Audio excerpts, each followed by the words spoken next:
and gentlemen in studio, please help me welcome Kass Naidoo. Welcome, welcome, welcome, welcome, welcome.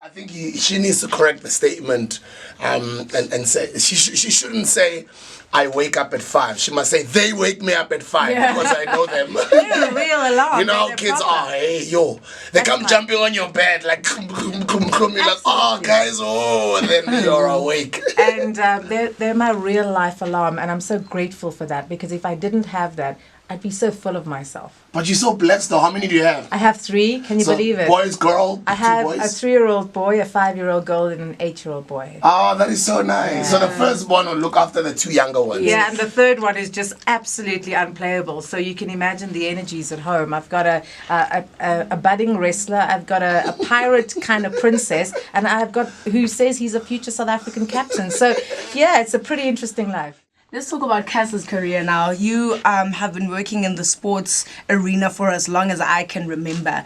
What got you into sports in the first place? I was a tomboy, but I never liked sport, which was quite unusual. I never liked sport, but I walked past the television screen and I heard the most incredible West Indian accent commentating cricket. And what was unique about it, it was the first time I'd heard a woman commentate. And I was 14 years old. I turned to my mom. I said, that's it. I found my calling. I'm going to become South Africa's first female cricket commentator. There were no black people anywhere remotely close to the national team. And my mom said, please, my girl, become a lawyer or a teacher, something that it's in the family. We have those people. So you know you can do that. But something very deep inside me made me realize that I've got to chase this because it was going to be good for the country and that I could start bringing people of my color closer to the game.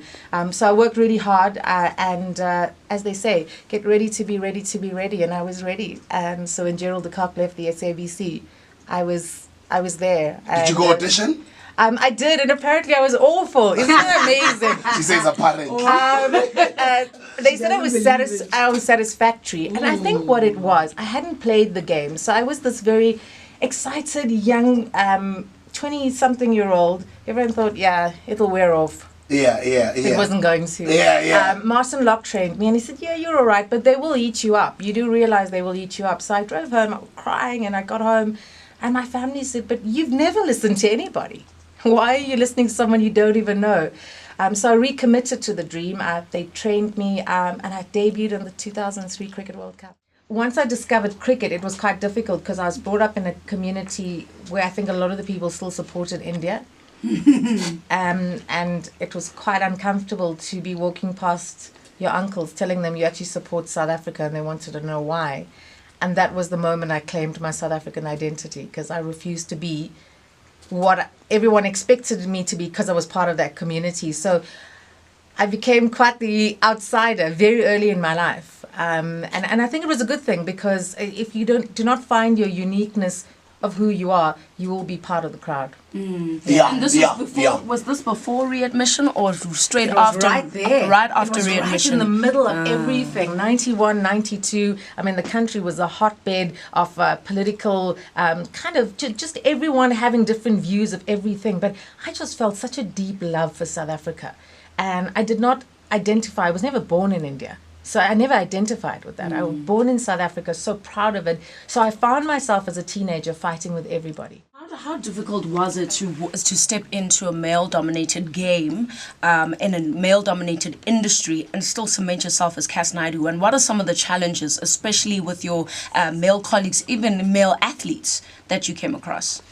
I thought it was an interesting time because it was prior to social media, so you didn't quite get the feedback as quickly as we do now. Yeah. Where you're literally on air and they say, I really don't like your guest, and you see it and you think, I should leave. I got emails and I got letters, and it was good and bad, but mostly I had no fear.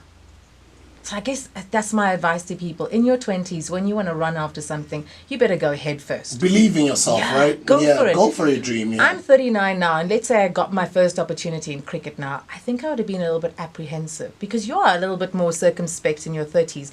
In my 20s, I was like the cloud train. I was going for it all the time. And I over-prepared. I was all on top of everything. But my first encounter of breaking into the male-dominated world was being given a double-breasted blue blazer and told that that's what I'd be wearing. And I said, well, I don't want to be the next Trevor Quirk. I want to be the first Kass Naidoo. So Mvusi Mbebe said, well, you wear that or tear up your contract. So I tore up my contract. Which is really, I mean, I think about it now and I think, what an arrogant thing to do. But he called me back and he said, okay, fine, you don't want to sign your contract. Well, what will you do? And I said, I understand brands are important and SABC is important. So I went off to Mr. Price. I bought some cheap T-shirts and I slapped their logo on and I said, here you go. And that was the start of this bright and crazy girl on TV wearing red and orange and yellow, because I felt that my femininity needed to be shoved in people's faces.